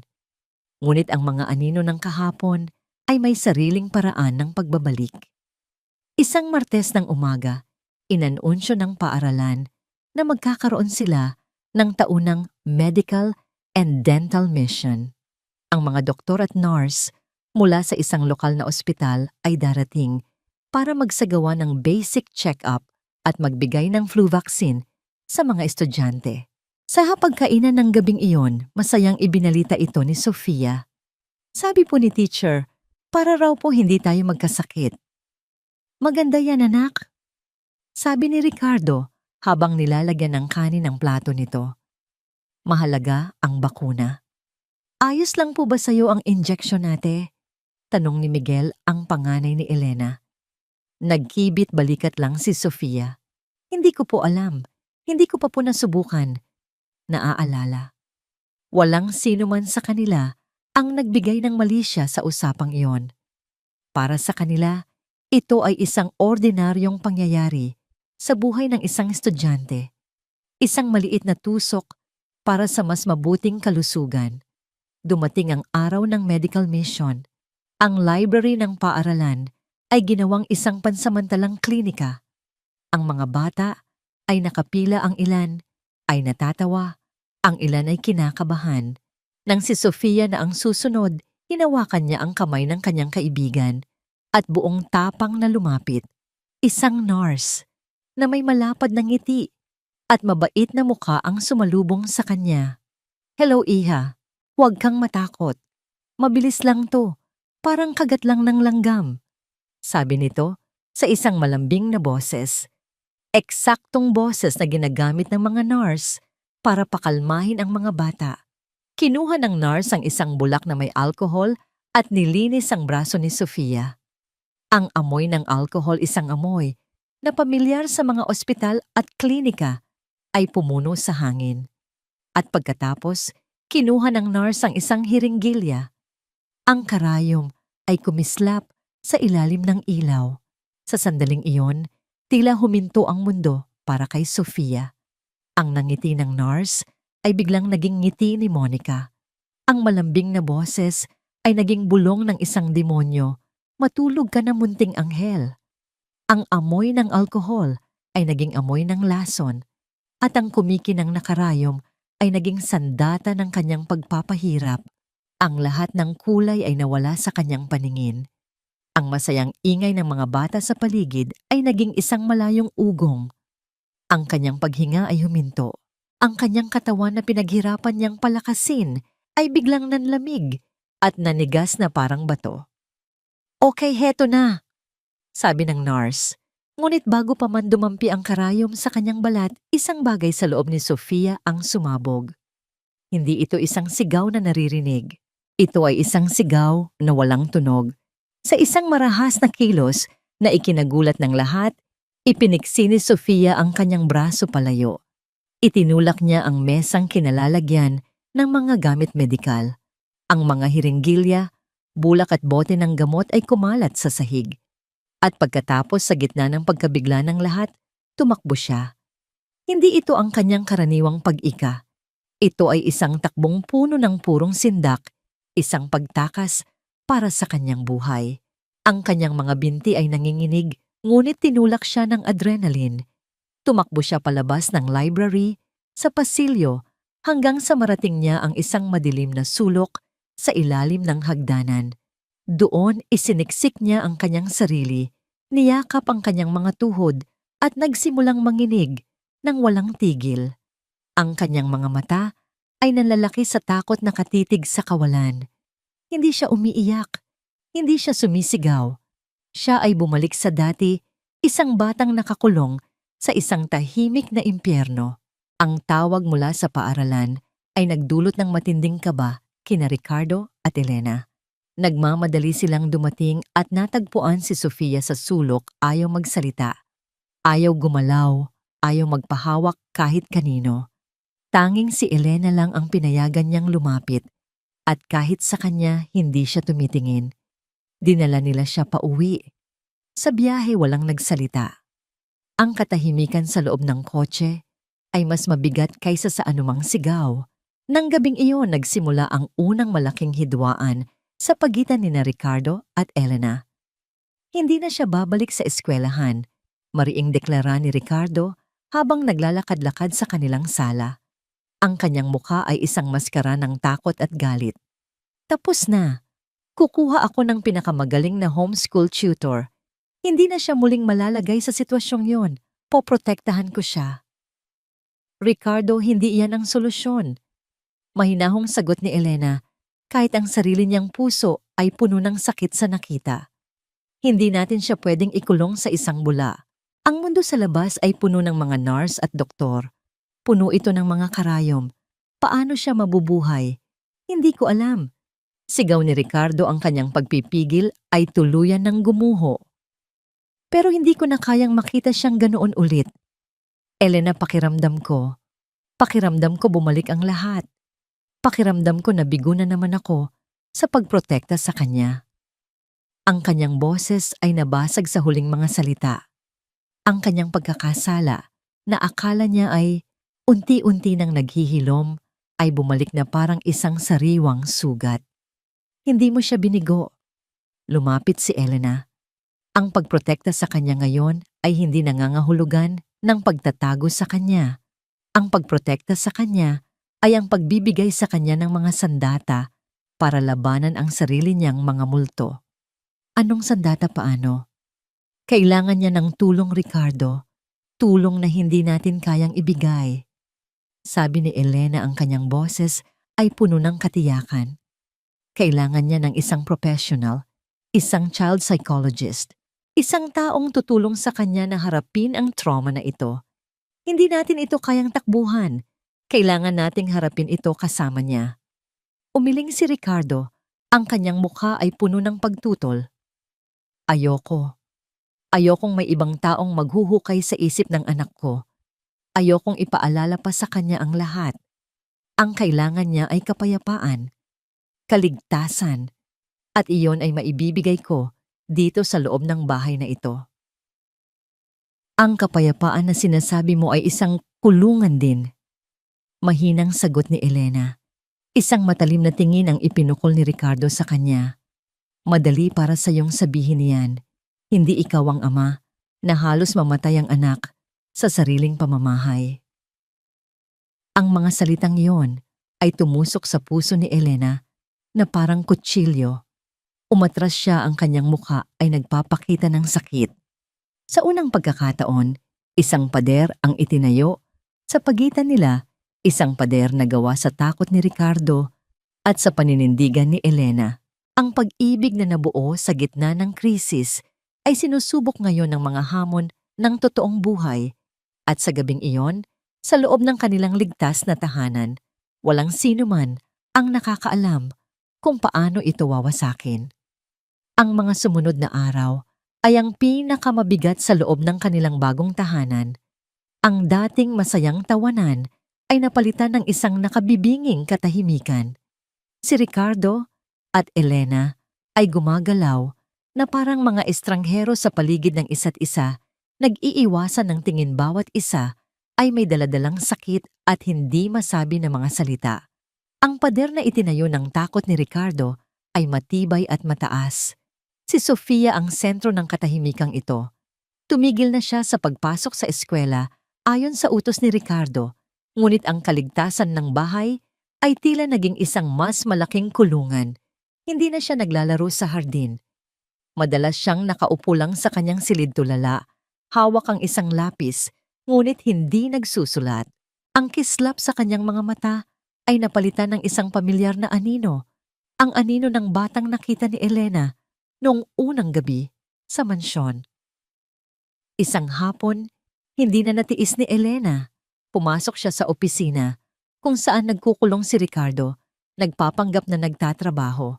Sa mesa naglapag siya ng isang folder. Ano ito? Tanong ni Ricardo, hindi tumitingin. Nag-research po ako. Sabi ni Elena, ang kanyang boses ay kalmado ngunit may diin. Ang pangalan niya ay Dr. Araceli Reyes. Siya ang pinakamahusay na child psychologist sa bansa, dalubhasa sa trauma recovery. Ito ang kanyang numero. Tiningnan ni Ricardo ang folder na parang lason. Sinabi ko na sa'yo, Elena. Hindi. Tingnan mo si Sofia, Ricardo. Putol ni Elena ang formalidad ay nawala na sa kanyang boses. Tingnan mo siya. Inilayo natin siya sa pararalan para protektahan, pero ano ang nangyari? Ikinulong natin siya kasama ang mismong halimaw na nasa isip niya. Ang katahimikan bang ito ang tinatawag mong kapayapaan? Dahil para sa akin ito ay kaparehong-kapareho ng katahimikan sa loob ng basement. Ang mga salita ni Elena ay tumagos sa puso ni Ricardo. Iniwan niya ang folder sa mesa at naglakad palabas. Iniwan si Ricardo na mag-isa sa kanyang pagkakasala. Nang gabing iyon, hindi mapakali si Ricardo. Pumasok siya sa silid ni Sofia, inaasahang makita itong tulog na. Ngunit gising pa ito, nakaupo sa sahig seryosong nagdodrawing. Sa sahig sa paligid niya ay nagkalat ang ilang mga papel. May isang guhit na nakakuha ng kanyang pansin. Ito ay isang larawan ng isang batang babae sa loob ng isang perpektong bula.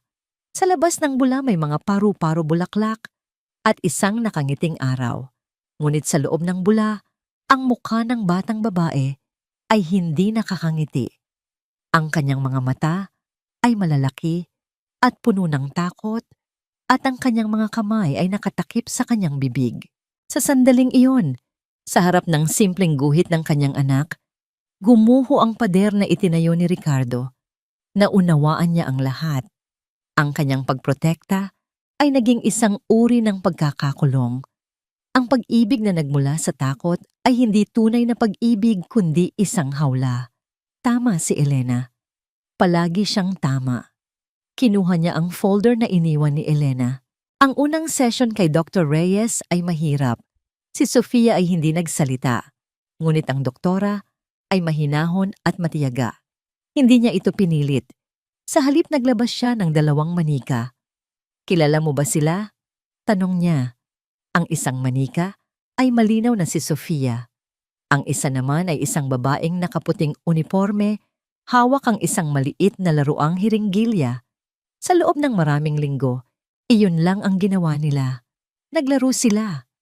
At sa pamamagitan ng paglalaro, unti-unting nailabas ni Sofia ang mga salitang hindi kayang bigkasin ng kanyang bibig. Sa pamamagitan ng manika, naipakita niya ang takot, ang sakit, ang pakiramdam ng kawalan ng kapangyarihan. Sa labas ng silid naghihintay sina Ricardo at Elena. Nag-usap sila tunay na pag-uusap sa unang pagkakataon sa loob ng ilang linggo. Patawarin mo ako, Elena. Bulong ni Ricardo. Ang takot. Kinain ako ng takot. Masyado akong natakot na mabigo ulit. Hindi ka nag-iisa sa takot na yan, Ricardo. Sagot ni Elena, hinawakan ang kanyang kamay. Pero hindi natin kailangang mag-isa dito. Magkasama tayo. Ang pader sa pagitan nila ay tuluyan ng gumuho. Ang tagumpay ay dumating pagkalipas ng 6 na buwan. Niresetahan ng doktor ng trangkaso si Sofia. Oras na para sa kanyang flu shot, isang pagsubok na pinlano ng mabuti ni Dr. Reyes kasama ang pamilya. Sa klinika ng doktor naroon silang lahat. Habang inihahanda ng doktor ang hiringgilya, ang pamilyar na anino ng takot ay nagsimulang gumapang sa mga mata ni Sofia. Nagsimula siyang manginig. Ito na ang sandali ng katotohanan. Hahayaan ba niyang lamunin siya Ng takot o lalabanan niya ito? Naramdaman niya ang mainit na kamay ni Elena sa isang balikat at ang matatag na kamay ni Ricardo sa kabila. "Andito kami, anak," sabi ni Ricardo. "Hindi ka namin iiwan. Kaya mo tumahal." Bulong ni Elena. "Mas malakas ka kaysa sa takot mo." Tumingin si Sofia sa karayom. Tumingin siya sa kanyang mga magulang. Huminga siya ng malalim, isang nanginginig na hininga, at pagkatapos isang bagay na kamangha-mangha ang nangyari. Tumingin siya ng diretso sa doktor at sa isang boses na mahina, ngunit malinaw at buo, sinabi niya ang mga salitang magpapabago sa lahat. "Ayoko po," sabi niya. "Natatakot ako sa karayom." Isang simpleng pangungusap, ngunit para sa kanila, ito ang pinakamakapangyarihang deklarasyon sa buong mundo. Hindi na siya ang batang tahimik na tumatanggap ng kanyang kapalaran. Hindi na siya ang biktima na walang boses. Sa unang pagkakataon, sa harap ng kanyang pinakamalaking takot, ginamit niya ang kanyang sariling mga salita para ipahayag ang kanyang nararamdaman. Ginamit niya ang kanyang boses para bawiin ang kapangyarihan na matagal nang ninakaw sa kanya. Ngumiti ang doktor. "Salamat sa pagsabi niyan, Sofia. Normal lang na matakot. Pwede ba nating pag-usapan kung bakit hindi na mahalaga kung natuloy ang bakuna sa araw na yon o hindi? Ang tunay na tagumpay ay nakamit na. Nang gabing iyon, sa kanilang tahanan, sa unang pagkakataon, sa loob ng mahabang panahon, ang hapagkainan ay muling napuno ng tunog ng magaan na tawanan. Hinawakan ni Sofia ang kamay ni Elena sa ilalim ng mesa. "Salamat po, nanay," bulong niya. "Para saan, mahal?" Ngumiti si Sofia, isang nangiting tunay at malaya. "Dahil tinuruan niyo po akong magsalita. Hindi lang po sa bibig, kundi dito po." At itinuro niya ang kanyang puso. Ang paghilom ay hindi isang tuwid na linya. Magkakaroon pa ng mga araw ng takot, mga araw ng pag-aalinlangan.